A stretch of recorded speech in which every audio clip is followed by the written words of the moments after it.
არჩევნების წინ ქართულმა ოცნებამ ხალხს მორიგი ზღაპარი შესთავაზა.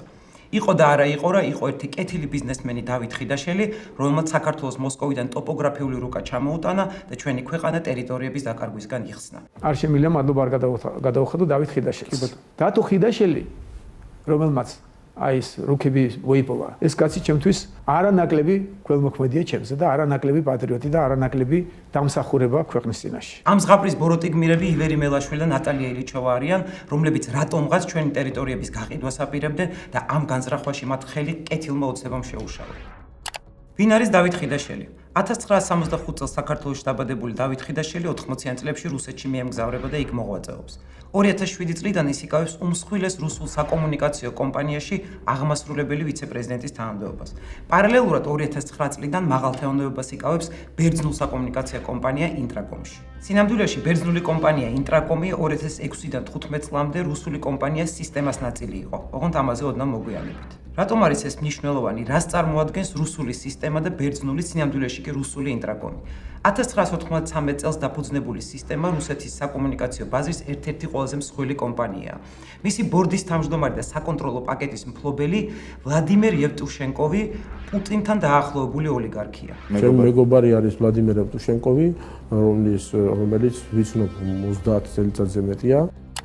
სისტემა რუსეთში 20 უმსხვილესი კომპანიის ჩამონათვალშია. ის მუშაობს ტელეკომუნიკაციის, ელექტრონული სისტემების, ნავთობის გადამუშავების, ვაჭრობის, ტურიზმის და უძრავი ქონების სფეროებში. ევტუშენკოვი პირდაპირ დაკავშირებულია მსხვილ კრიმინალურ დაჯგუფებებთან. მეიდნის მოვლენების დროს ის აფინანსებდა უკრაინის ყოფილ პრეზიდენტს იანუკოვიჩს. I think today might be a very bloody day. ის ასევე სისტემაში ასაქმებდა გაერო სანქციების გვერდისავლით 10,000-ობით ჩრდილოკორეელ მოქალაქეს. 고맙습니다. 이 한마디 뿐입니다. 너무도 많은 것을 맡아 안고 고생도 많은 გადავიდეთ ინტრაკომზე. ეს არის ერთ-ერთი მე ვარ დირექტორთა საბჭოს თავმჯდომარე საბერძნული კომპანია ინტერკომ ტელეკომის. კომპანიაზე, რომელსაც ხიდაშელი ბერძნულს უწოდებს, სინამდვილეში კი მალავს ერთ მნიშვნელოვან ფაქტს.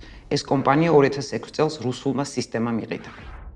როგორც უკვე გითხარით, დავით ხიდაშელი 2009 წლის 30 ივნისს ინტრაკომის ბორდის წევრი ხდება. პარალელურად ის სისტემის ვიცე-პრეზიდენტია. ინტრაკომის ჯგუფის დამფუძნებელი და უმსხვილესი აქციონერი სოკრატის კოკალისია. კოკალისი 1985-89 წლებში შტაზის აგენტი მეტსახელად როკო იყო. სწორედ ამ შტაზის პერიოდში მოპოვებული ინფორმაციის საფუძველზე შეძლო მან საკუთარი ბიზნესის გამდიდრება. ახლა ყველაზე მთავარი, რას საქმიანობს ინტრაკომი? ინტრაკომი 2011 წლის 7 მაისიდან სატელეკომუნიკაციო სისტემებით ამარაგებს არც მეტი არც ნაკლები ასადის რეჟიმს. შეგახსენებთ, რომ ასადმა საკუთარი მოსახლეობის წინააღმდეგ ქიმიური იარაღი გამოიყენა.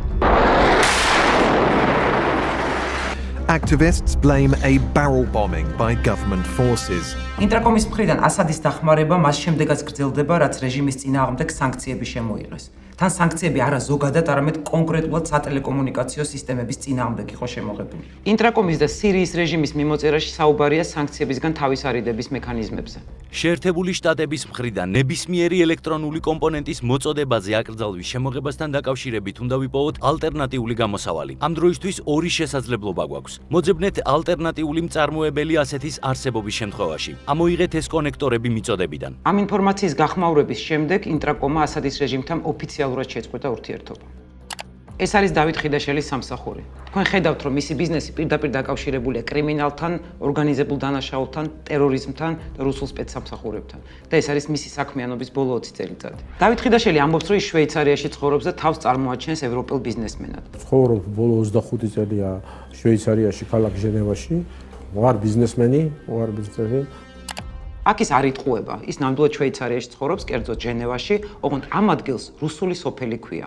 და რუსული სოფელი იმიტომ ქვია, რომ აქ ბიზნესმენობით შენიღბული კგბ-შნიკები ცხოვრობენ. სწორედ ამ ადგილს ახსენებს CIA-ის ყოფილი დირექტორი ჯეიმს ვულსი კონგრესთან ანგარიშში. უკვე რამდენიმე ხანია ბატონო თავმჯდომარე, მე განსაკუთრებით ვღელავ რუსული ორგანიზებული დანაშაულის, რუსეთის სადაზვერვო და სამართალდამცავ ორგანოებსა და რუსულ ბიზნეს შორის კავშირზე. მე ამ საკითხს ზოგჯერ შემდეგი ჰიპოთეზით ავსახავ. თუ მოახერხებ საუბრის დაწყებას ინგლისურ ენაზე მოსაუბრე რუსთან, თქვათ ჟენევის ტბის სანაპიროზე მდებარე ერთ-ერთ მდიდრულ სასტუმროს რესტორანში და მას აწვია $3,000 გუჩი და ამბობს, რომ არის რუსეთის სავაჭრო კომპანიის ხელმძღვანელი. სურს თქვენთან საუბარი ერთობლივი საწარმოს შესახებ. ის შეიძლება იყოს რუსეთის რუსეთის დაზვერვის ოფიცერი კომერციულ საფარქვეშ. ის შეიძლება იყოს რუსეთის ორგანიზებული დანაშაულებრივი ჯგუფის წევრი, მაგრამ მართლაც საინტერესო არის ის, რომ ეს შეიძლება იყოს სამივე და რომ ამ სამიდან არც ერთ ინსტიტუტს არ აქვს პრობლემა ამ შეთანხმებასთან.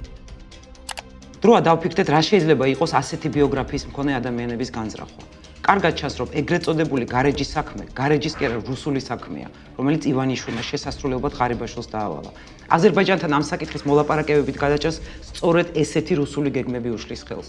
საქართველოში რუსული სპეცოპერაციები ივანიშვილებით, ორჯონიკიძეები და ხიდაშელით აღარ ჩატარდება და უდანაშაულო ადამიანები, როგორც ილიჩოვა და მელაშვილი არიან, ამ სპეცოპერაციებს აღარ შეეწირებიან.